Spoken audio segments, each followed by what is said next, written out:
Minha família normalmente me acompanha, eu não lembro a última vez que eu saí sem eles. Mas lá a gente está com um efetivo pequeno de professores de escola dominical.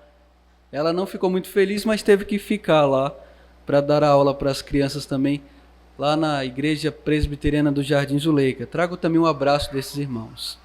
Sem mais demoras, peço que você abra a sua Bíblia, conforme o texto aí no nosso boletim, primeira carta de Pedro, capítulo 1.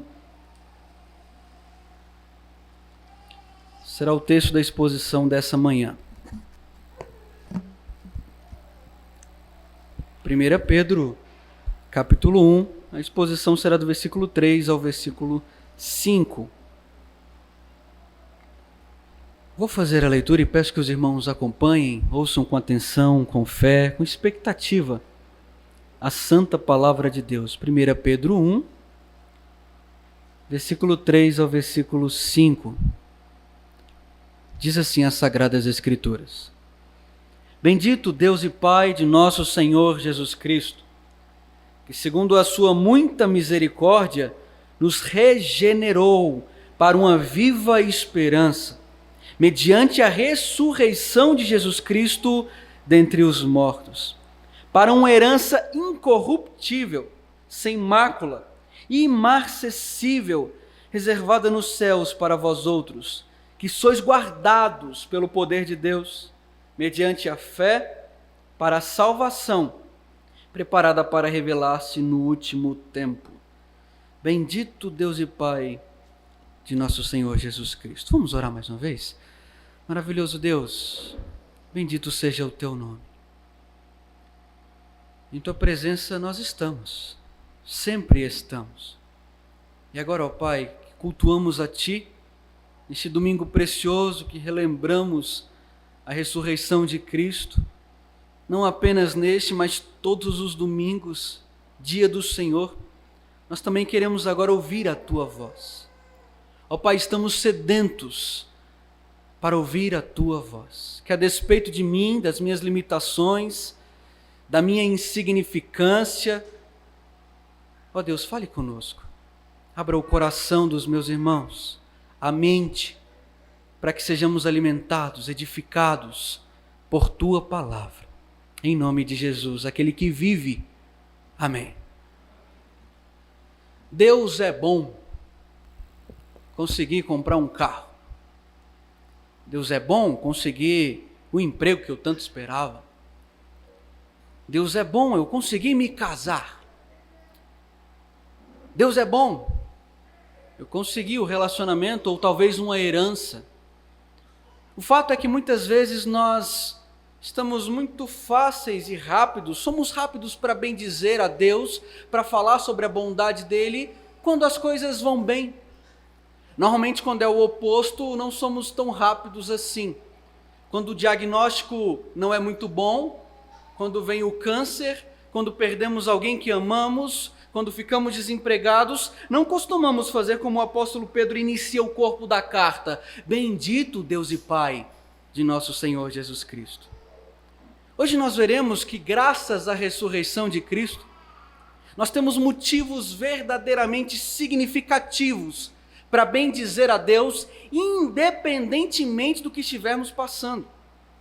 Se você observar no versículo 6, exatamente o versículo seguinte à perícope que lemos, Pedro diz: Nisso exultais, embora no presente por breve tempo, se necessário, sejais contristados por várias provações.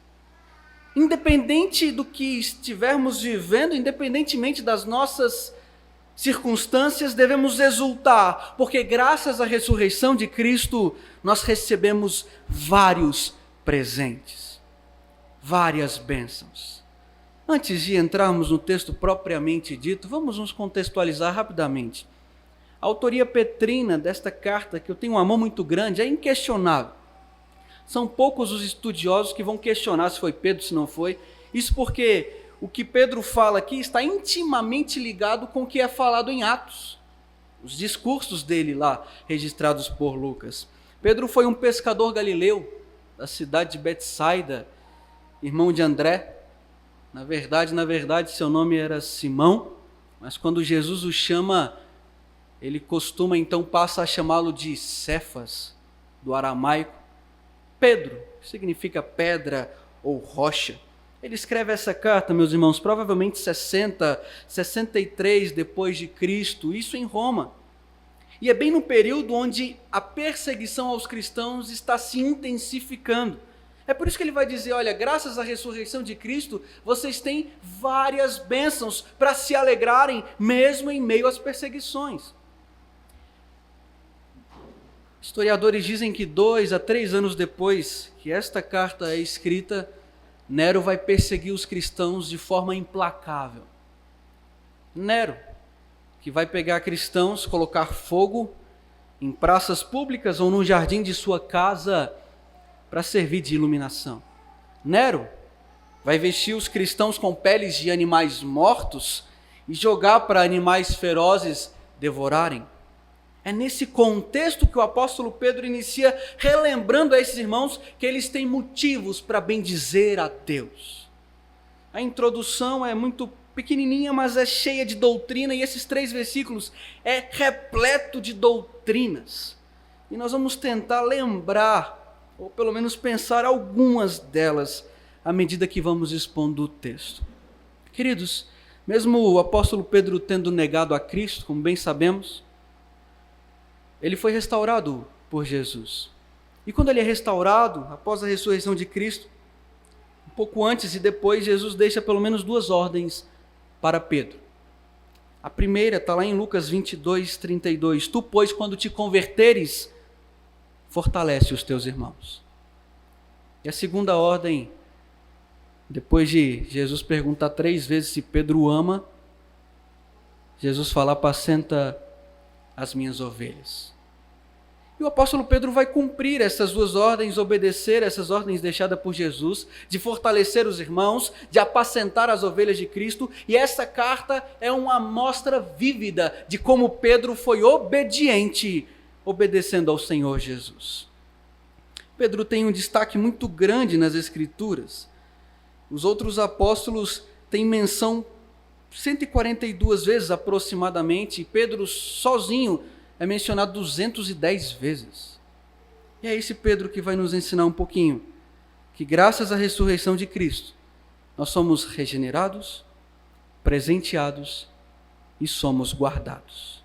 Em primeiro lugar, graças à ressurreição de Cristo, nós fomos regenerados. Volte seus olhos, por favor, para o versículo de número 3. O apóstolo Pedro inicia dizendo, bendito Deus e Pai de nosso Senhor Jesus Cristo, que segundo a sua muita misericórdia, nos regenerou para uma viva esperança, mediante a ressurreição de Jesus Cristo dentre os mortos. A primeira razão que o apóstolo Pedro vai trazer para esses irmãos, para que eles glorifiquem a Deus, é que eles foram regenerados. Ele nos regenerou por causa, mediante a ressurreição de Cristo. E veja que essa regeneração não é porque nós merecemos, não é porque somos bonzinhos, porque somos presbiterianos, reformados, alguns teólogos exímios, não, é porque Ele é muito misericordioso. O apóstolo Pedro, de forma muito simples, fala, porque Ele é muito misericordioso que nós somos regenerados, não é por causa de nada de bom que Ele tenha visto em nós. Nós vamos entender um pouquinho o que é regeneração.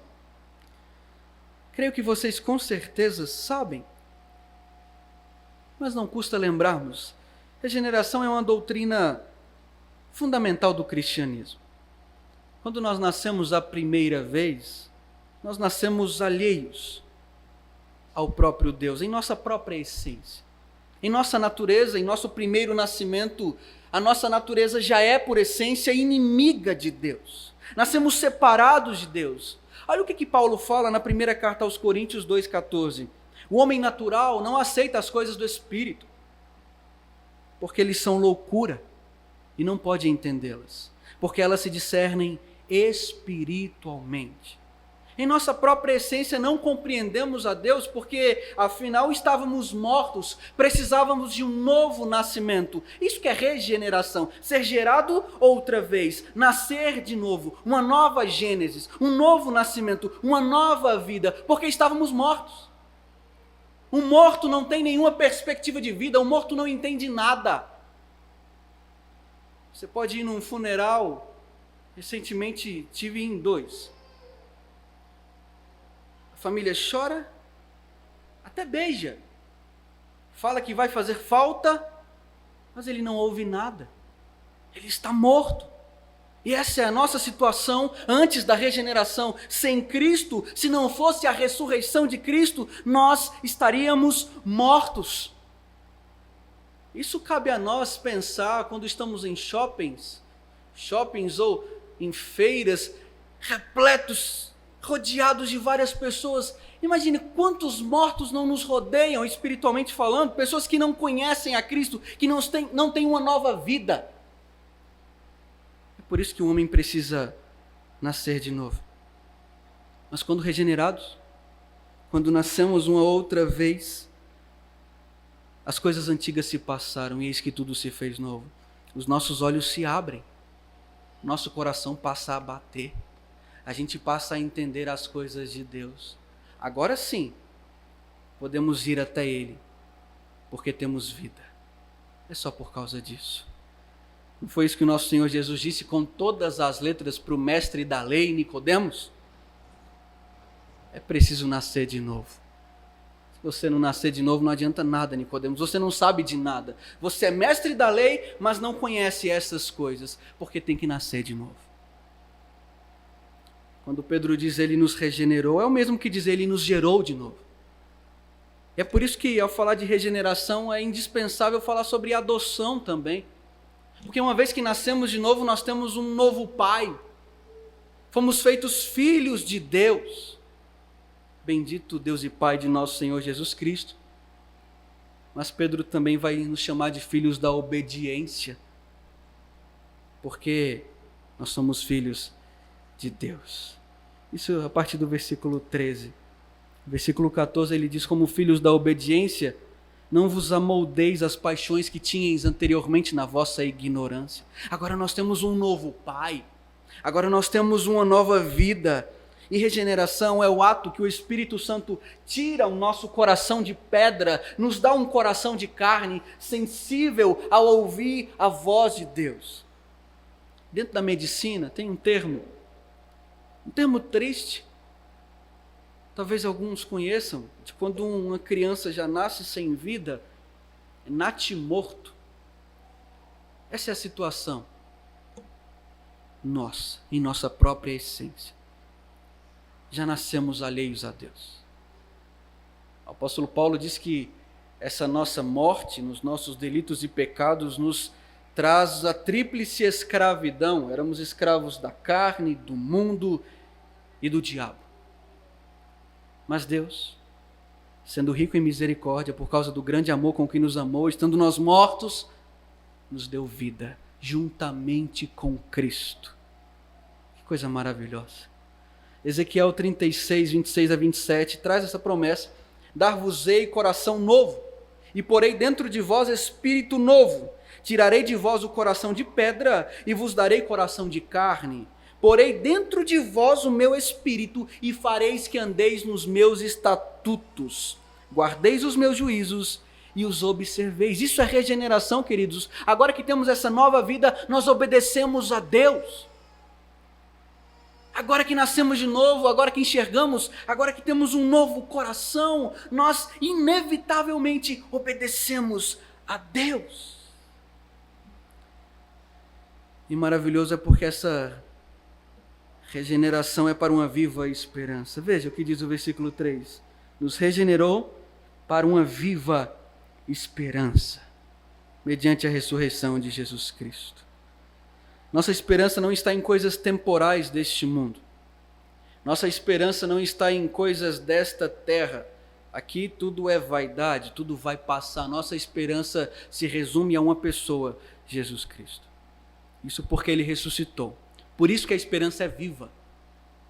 Costumo dizer, dentro da história, se forem ao túmulo de Maomé, de Buda, de Allan Kardec, ou de todos esses homens que as pessoas têm uma certa consideração, os restos mortais estariam lá. Agora no túmulo de Jesus, não. Ele vive, Ele ressuscitou. Como cantamos sempre, né? Porque Ele vive, posso crer no amanhã. Isso é esperança. O Catecismo de Heidelberg, na pergunta 45, diz assim: que importância tem para nós a ressurreição de Cristo? Ele responde: primeiro, pela ressurreição, Ele venceu a morte, para que nós pudéssemos participar da justiça que Ele conquistou por sua morte. Bem sabemos que o salário do pecado é a morte. E nós, por causa do pecado, somos mortos em nossa própria essência. Mas com a ressurreição de Cristo, nós também conquistamos a justiça que Ele conquistou. Ele conquistou por nós. É por isso que nós fomos justificados, essa outra doutrina tão importante que Lutero dizia que é o que faz a igreja ficar de pé. Deus olha para a justiça de Cristo e por isso aqueles que estão em Cristo são justos diante de Deus, por causa da obra de Jesus. Mas a ressurreição de Cristo também é importante para nós, porque por seu poder, o Catecismo diz, somos ressuscitados para a nova vida. E terceiro, a ressurreição de Cristo é uma garantia de nossa ressurreição em glória. É porque Jesus ressuscitou que nós temos nova vida, é porque Jesus ressuscitou que somos justificados, e é porque Jesus ressuscitou que nós também ressuscitaremos no último dia. É o que o apóstolo Paulo fala na primeira carta aos Coríntios, capítulo 15, de quando esse corpo nosso será transformado, assim como o corpo de Jesus foi. Simon Kistemaker, um comentarista falando sobre esse texto aqui, ele disse assim: sem a ressurreição de Cristo, nossa regeneração não seria possível e nossa esperança não faria nenhum sentido. Se Jesus não tivesse ressuscitado, não seríamos regenerados e não teríamos esperança. Como Ele está vivo, é por isso que nós temos esperança. É por causa desse domingo que lembramos o dia que Ele ressuscitou, num domingo bem cedinho. Ele ressurgiu dos mortos, é por isso que temos esperança, é por isso que um dia nós também ressuscitaremos, porque Ele vive. Onde está a tua esperança, meu irmão? Onde está a tua esperança? Você que é regenerado, estamos no meio do povo de Deus. Talvez você tenha colocado a sua esperança em coisas triviais desse mundo, talvez a tua esperança seja um relacionamento, talvez um emprego melhor, talvez passar em um concurso, veja, coisas lícitas, mas se a tua esperança não for unicamente Jesus, você será a pessoa mais infeliz dessa terra. Paulo disse: a minha esperança em Cristo se limita às coisas deste mundo, seremos os mais infelizes, porque a única esperança que é viva é a esperança em Jesus, e somente. Louvado seja o nosso Senhor por isso, porque graças à ressurreição de Cristo, nós fomos regenerados. Mas deixa eu caminhar. Em segundo lugar, graças à ressurreição de Cristo, nós também fomos presenteados. Graças à ressurreição de Cristo, nós somos presenteados. Agora acompanhe comigo, por favor, o versículo 4. Para uma herança incorruptível, sem mácula, imarcessível, reservada nos céus para vós outros. Pedro agora vai falar de uma herança extraordinária. Ele vai consolar, encorajar esses irmãos que estão sendo perseguidos, irmãos que provavelmente perderam tudo. Aqui haviam pessoas que tiveram que sair das suas cidades, que fugir, que deixar famílias, deixar bens materiais, deixar suas casas, suas terras. Mas Pedro vai lembrar: vocês têm uma herança muito maior do que qualquer coisa neste mundo. Uma herança incorruptível, sem mácula, imarcessível, reservada nos céus para vós outros. Pedro vai relembrar o Antigo Testamento. Inevitavelmente, quando ele fala herança, ele está lembrando, principalmente aos judeus que viviam aqui também, e eu creio que tinham tanto judeus como gentios, ele vai lembrar para eles da promessa que era feita lá para o povo de Israel, de que eles herdariam uma terra que mana leite e mel, uma terra prometida. E esses irmãos que irão ouvir a carta são pessoas, em sua maioria, pessoas perseguidas, pobres, que tinham perdido tudo, mas Pedro está lembrando: olha, vocês têm uma herança. Vocês não apenas foram regenerados, como também foram presenteados. por causa da ressurreição de Cristo. Mas vamos ver um pouquinho sobre como que Pedro descreve essa herança. Vamos analisar esses adjetivos. Primeiro, incorruptível. Olha só, essa herança não se corrompe, ela não se deteriora, ela não pode ser destruída. Todas as coisas deste mundo nós perdemos, todas. Podemos perder.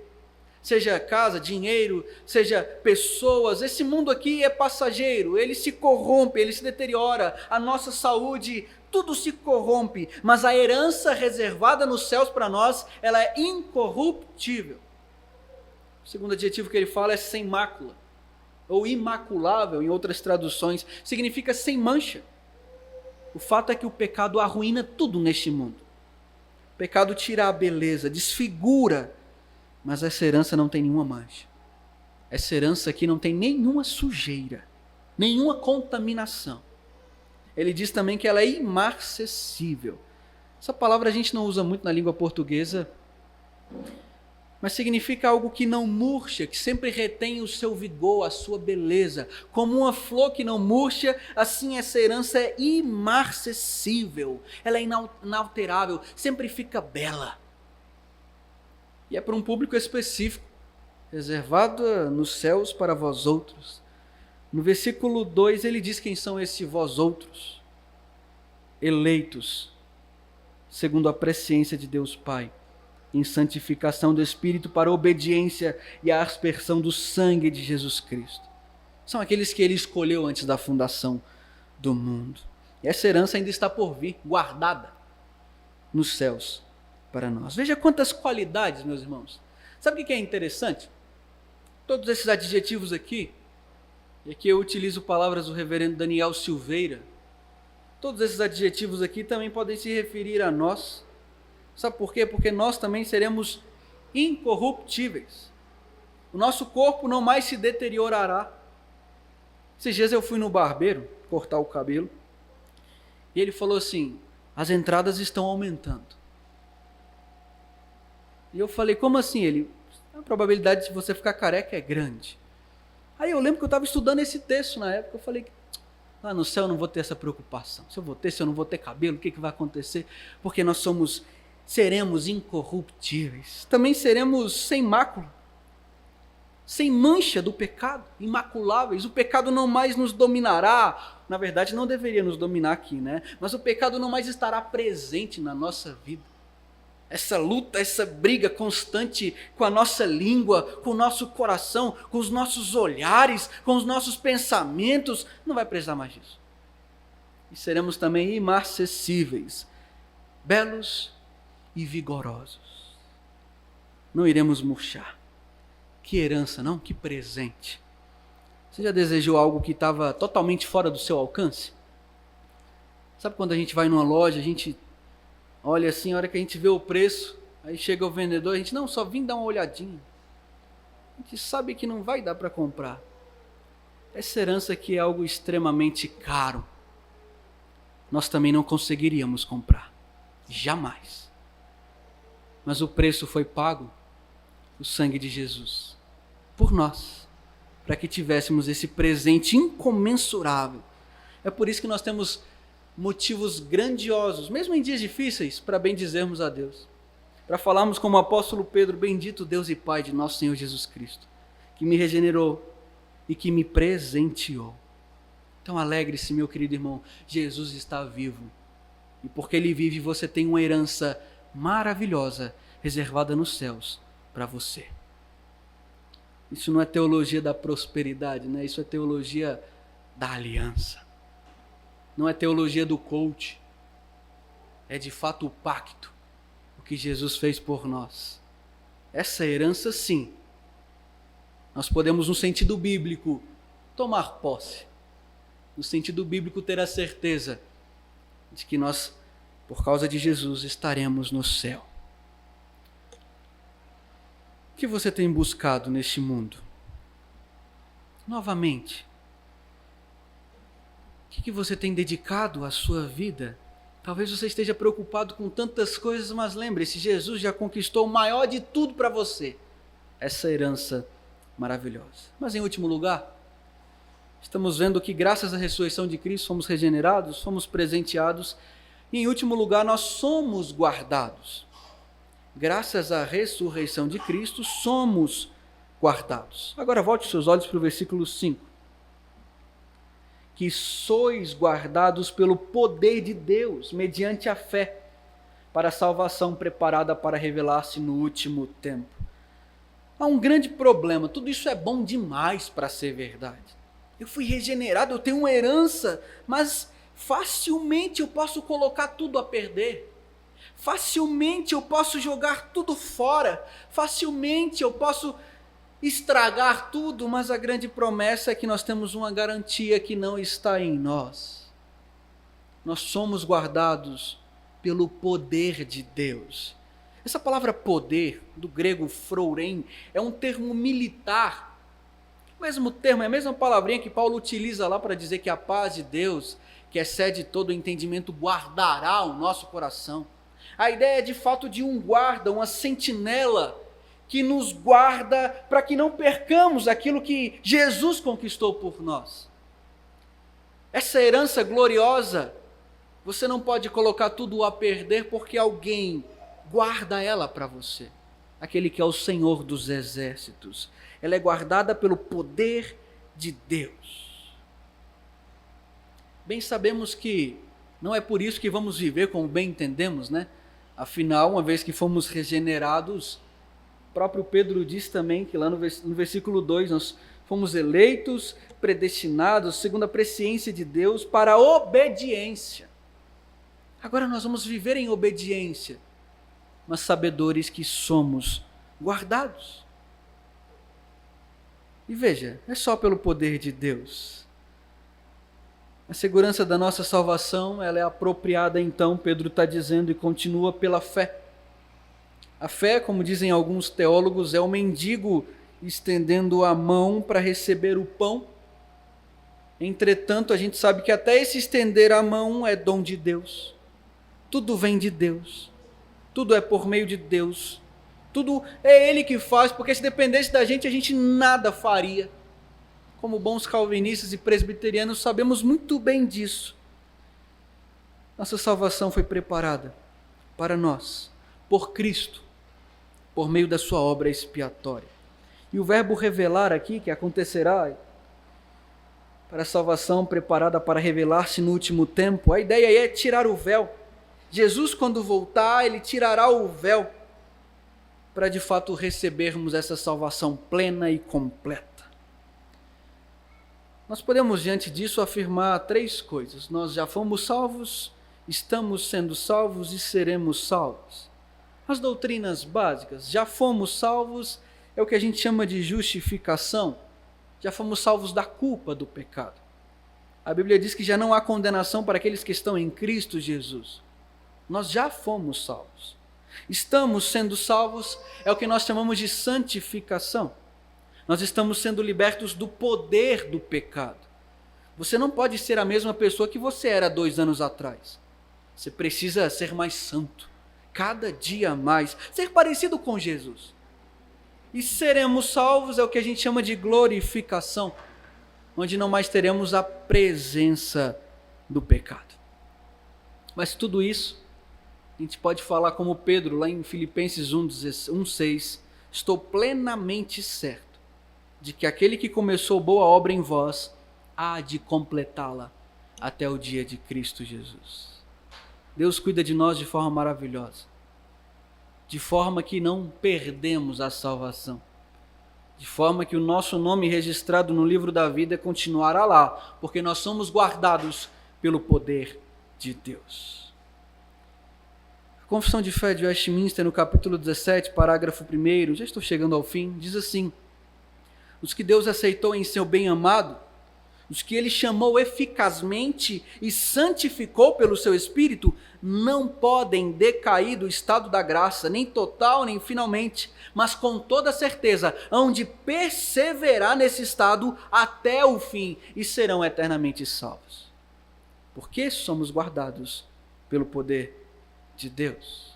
É como se o apóstolo Pedro estivesse dizendo: olhe para trás, veja o poder de Deus te escolhendo antes da fundação do mundo.